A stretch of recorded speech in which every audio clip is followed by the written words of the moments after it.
Hello friend, welcome to my channel amazing lesson. देखिए, आज मैं आपको पढ़ाने वाला हूँ 6th क्लास का दूसरा चैप्टर, जिसका नाम है पदार्थ है पदार्थ के समूह। तो देखिए, आज हम इस चैप्टर में 3 पॉइंट पढ़ेंगे। पहला पॉइंट होगा हमारा पदार्थों के वर्गीकरण की आवश्यकता एवं इसका आधार। दूसरा होगा विभिन्न लक्षणों के आधार पर वस्तुओं का वर्गीकरण। तीसरा अणु एवं परमाणु का संक्षिप्त परिचय। तो देखिए, इसमें हम पढ़ेंगे आप अपने स्कूल, घर तथा आसपास अनेक वस्तुएं देखते होंगे जिनका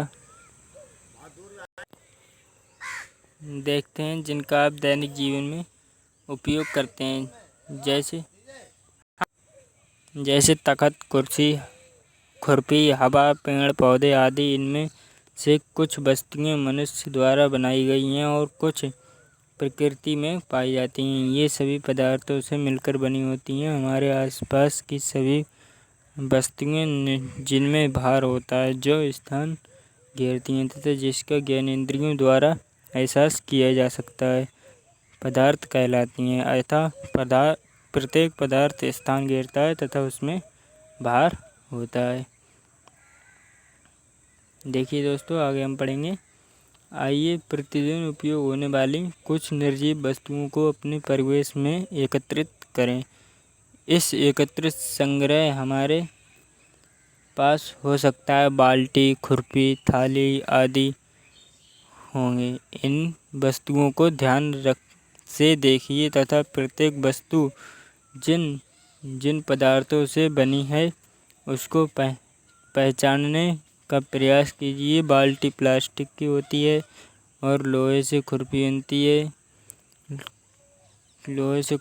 है एवं लकड़ी से बनी। हम देखते हैं कि कोई वस्तु एक ही पदार्थ से बनी होती है तथा ऐसा भी होता है कि एक ही वस्तु कई पदार्थों से बनी होती है। जिस कार्य के लिए हमें वस्तु बनानी होती है, उसी के अनुसार हम पदार्थ को भी चुनते हैं। जैसे गिलास कांच का अथवा स्टील का, धातु के बनाए जा सकते हैं। देखिए दोस्तों, नीचे हमारे लिए एक क्रियाकलाप दिया है। इसमें एक पदार्थ से कई वस्तुओं को बनाई जाने वाली तालिकाएँ 2.1 को पूर्ति कीजिए। जैसे इसमें लोहा है, लोहा से पेंच, कील, बर्तन, औजार आदि बना सकते हैं। लकड़ी से मेज, कुर्सी, किवाड़ आदि बनाते हैं, ये आपको भरना है। कांच से बना सकते हैं, कांच के भी गेट लगते हैं, मेज बनती है, मेज पे जो शीशा लगाते हैं वो बनता है। और आपके घर में ये दर्पण लगा हुआ होता है, ये होता है। और मिट्टी की ये ईंट वगैरह बनती है, ईंट है, और बर्तन बनते हैं मिट्टी के।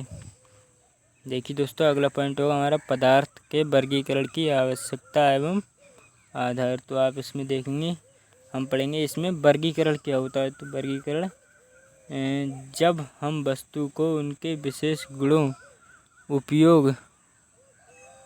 उपयोग आदि के आधार पर अलग अलग समूह में रखते हैं, तब उनकी पहचान आसानी से की जा सकती है। वस्तुओं को उनके सामान्य लक्षणों आधार पर अलग अलग समूह में व्यवस्थित करने की क्रिया को वर्गीकरण कहते हैं। तो देखिए दोस्तों, यहाँ पर हमने वर्गीकरण समझ लिया है। देखिए दोस्तों, अगला है पदार्थ की बाह्य संरचना के आधार पर वर्गीकरण भौतिक वर्गीकरण कहलाता है तथा आंतरिक संरचना के आधार पर वर्गीकरण रासायनिक वर्गीकरण कहलाता है। भौतिक वर्गीकरण के अंतर्गत पदार्थ को ठोस, द्रव, गैस में विभाजित किया गया है। रासायनिक वर्गीकरण के अंतर्गत पदार्थ को तत्व, यौगिक एवं मिश्रण में विभाजित किया करते हैं। अगला पॉइंट है विविध लक्षणों के आधार पर वर्गीकरण। तो पदार्थ की अवस्थाओं के आधार। आपने नारियल का तेल देखा होगा, जाड़े के मौसम में यह बर्तन में ठोस रूप में जम जाता है। वही गर्मी के दिनों में ये तरल रूप में जम जाता है, द्रव में हो जाता है। मोम ठोस रूप में होता है, गर्म करने पर यह पिघल जाता है, और जब ये ज़्यादा ही गर्म करते हैं तो ये वाष्प बन के उड़ने लगता है। जल को दैनिक जीवन में हम बर्फ़ ठोस, जल, द्रव तथा वाष्प, जल वाष्प, गैस के रूप में देखते हैं। इस प्रकार पदार्थ की 3 भौतिक अवस्थाएं होती हैं, ठोस, द्रव तथा गैस। देखिए दोस्तों, यहाँ पे हम अब पढ़ेंगे ठोस। ठोस क्या होता है देखते हैं। कांच की गोली को एक थैले से निकालकर हाथ में लें, फिर गिलास में रखें और देखें कि क्या उसकी बनावट, एक आकार में कोई परिवर्तन होता है। कांच की गोली को थैले में लें,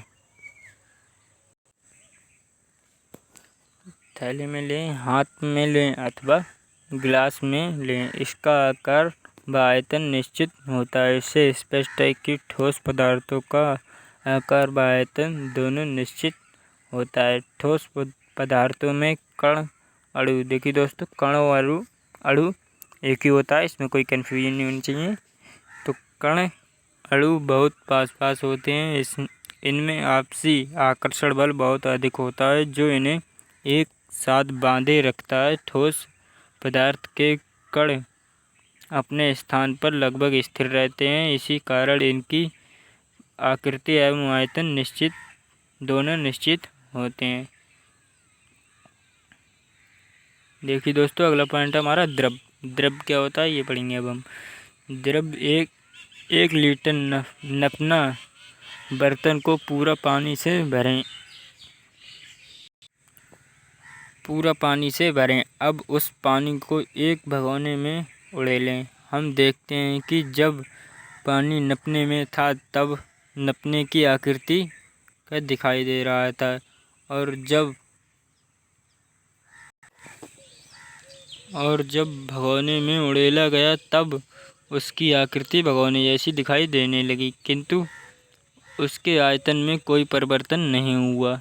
हम देखते हैं कि जिस बर्तन में द्रव रखा जाता है वह उसी का आकार ले लेता है, किंतु उसका आयतन निश्चित रहता है। ठोस पदार्थों की तुलना में द्रव के अणु एक दूसरे से दूर दूर होते हैं। इनमें आपसी आकर्षण बल ठोस की तुलना में कम होता है, जो इन्हें एक साथ बांधे रखता है। इसी कारण द्रव पदार्थों की आकृति निश्चित नहीं होती है, किंतु इनके कणों का एक सीमा में बंधे होने के कारण इनका आयतन निश्चित रहता है। देखिए दोस्तों, अगला पॉइंट है हमारा गैस। गैस क्या होता है, आज हम गैस को समझेंगे। अब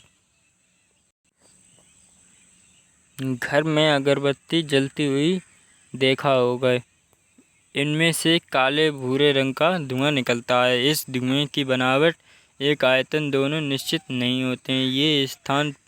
ये जिस स्थान पर रखे जाते हैं उसी बनावट और आयतन प्राप्त कर लेते हैं। इस अवस्था को गैस कहते हैं। गैसीय पदार्थों के कण अपेक्षाकृत बहुत दूर दूर होते हैं और इनमें आपसी आकर्षण बल नहीं होता है। इनमें आपसी आकर्षण बल नहीं के बराबर होता है। देखिए, अतः पदार्थ की अवस्था के आधार पर पदार्थों को ठोस, द्रव, गैस में वर्गीकृत किया गया है। अगला पॉइंट है हमारा जल में घुलनशीलता के आधार पर। तो जल में घुलनशीलता के आधार पर क्या क्या होता है। कांच के अलग अलग गिलासों में नमक, रेत, शक्कर, चौक, पाउडर, लकड़ी के बुरादे की थोड़ी थोड़ी मात्रा लें। प्रत्येक गिलास को पानी से आधा आधा भरें। कुछ समय तक गिलास को सावधानी से हिलाएं। क्या देखते हैं, नमक, शक्कर और चौक पाउडर पानी में घुल जाते हैं, जबकि लकड़ी का बुरादा पानी में नहीं घुलता है।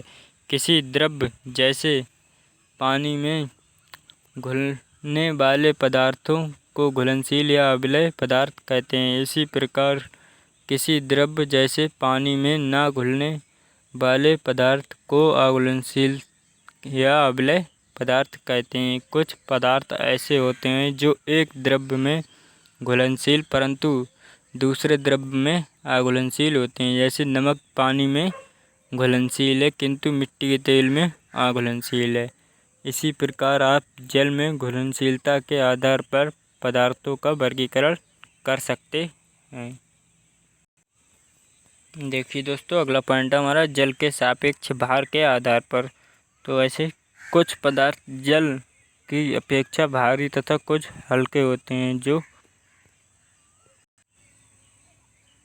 जो वस्तुएं जल में सामान्यतः तैरती हैं वे जल से हल्की तथा जो डूबती जाती हैं वे जल से भारी होती हैं। जल के कुछ पदार्थों को डालकर देखें कौन सी तैरती हैं तथा कौन सी डूबती हैं। तो देखिए दोस्तों, यहाँ पे ये तालिका दी हुई है। इसमें हम देखेंगे एक तरफ पदार्थ दिया है, दूसरी तरफ तैरती और डूबती वाला कॉलम। इसमें देखना है कौन सा जल से हल्की होती है, कौन सा भारी। तो नंबर 1 है सरसों का तेल, ये जल में तैरता है तो ये जल से हल्का होता है। नंबर 2 मोम, ये भी जल में तैरता है तो ये जल से हल्का होता है।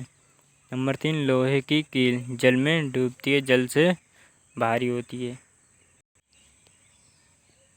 नंबर 4 है कांच की गोली, ये जल में डूब जाती है तो ये जल से भारी होती है। नंबर 5 लकड़ी का टुकड़ा, ये जल में तैरता है तो ये जल से हल्का होता है। इसी प्रकार पारदर्शिता के आधार पर यहाँ पे कुछ दिए हुए हैं पॉइंट, वो पढ़ेंगे हम।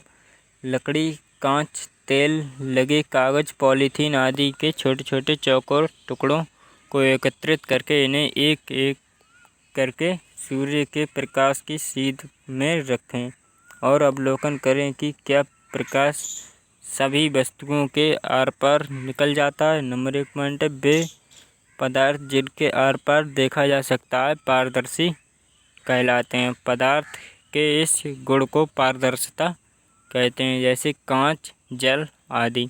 नंबर 2 पॉइंट है वे पदार्थ जिनके आर पार प्रकाश नहीं देखा जा सकता है अपारदर्शी कहलाते हैं, जैसे लकड़ी, कागज़ आदि।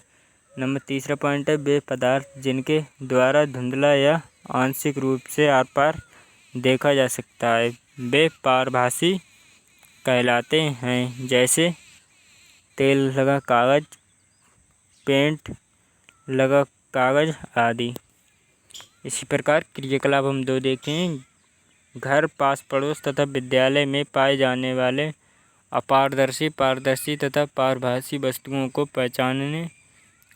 पहचानें और उन्हें तालिका 2.4 में अंकित करें। तो देखिए यहाँ पे ये तालिका दी हुई है, इस तालिका में हमें अंकित करना है। देखिए दोस्तों, यहाँ पे चमड़ा दिया है हमारे लिए। चमड़ा ये अपारदर्शी होता है तो ये दोनों पारदर्शी भी नहीं होता और पारभासी भी नहीं होता है। अगला हमारे लिए दिया हुआ है मोटा कपड़ा, तो ये अपारदर्शी दिया हुआ है। ये मोटा कपड़ा है, ये अपारदर्शी और पारदर्शी नहीं होता है, ये अपारभासी भी होता है। और ये अगला दिया है पतले कांच का टुकड़ा, तो ये पतले कांच का टुकड़ा होता है, ये अपारदर्शी नहीं होता है और ये पारदर्शी होता है। अगला है पत्थर का टुकड़ा, तो ये अपारदर्शी है और ये गलत है। और ट्रेसिंग पेपर, तो ये पारभासी है और ये नहीं हो सकते हैं। अगला पॉइंट है कठोरता के आधार पर कुछ ठोस पदार्थ जैसे लोहा, लकड़ी, कांच के टुकड़े, रुई, ऊन, रबर की गेंद, स्पंज आदि लीजिए। एक एक करके इनको उंगलियों से दबाइए। कुछ पदार्थ आसानी से दब जाते हैं, जैसे ऐसे पदार्थों को मुलायम पदार्थ कहते हैं। कुछ पदार्थ उंगलियों से दबाने पर नहीं दबते हैं, इन्हें कठोर पदार्थ कहते हैं।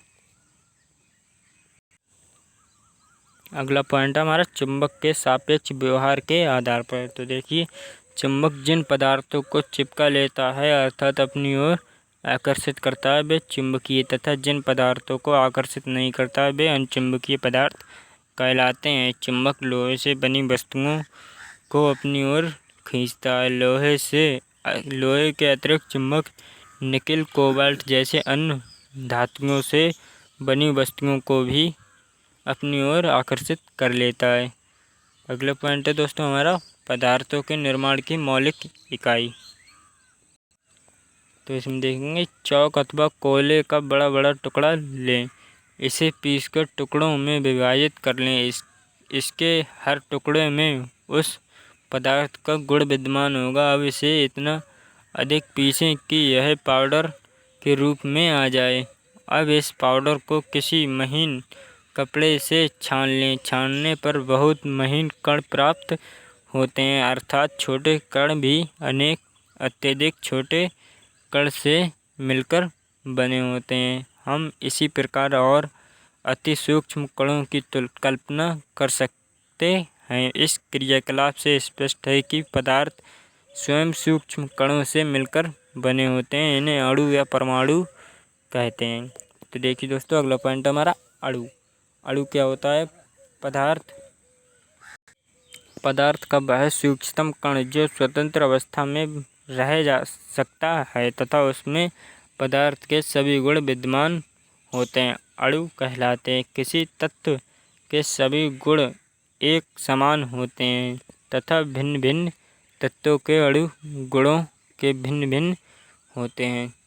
देखिए दोस्तों, अगला पॉइंट है हमारा परमाणु। परमाणु क्या होता है, हम ये समझेंगे अब। किसी पदार्थ का वह सूक्ष्मतम कण जो स्वतंत्र अवस्थाओं में रह सकता है परंतु रासायनिक अभिक्रिया में भाग लेता है, परमाणु कहलाता है। हेलो दोस्तों, अगर आप लोग को मेरी वीडियो पसंद आई हो तो चैनल को सब्सक्राइब और लाइक करें।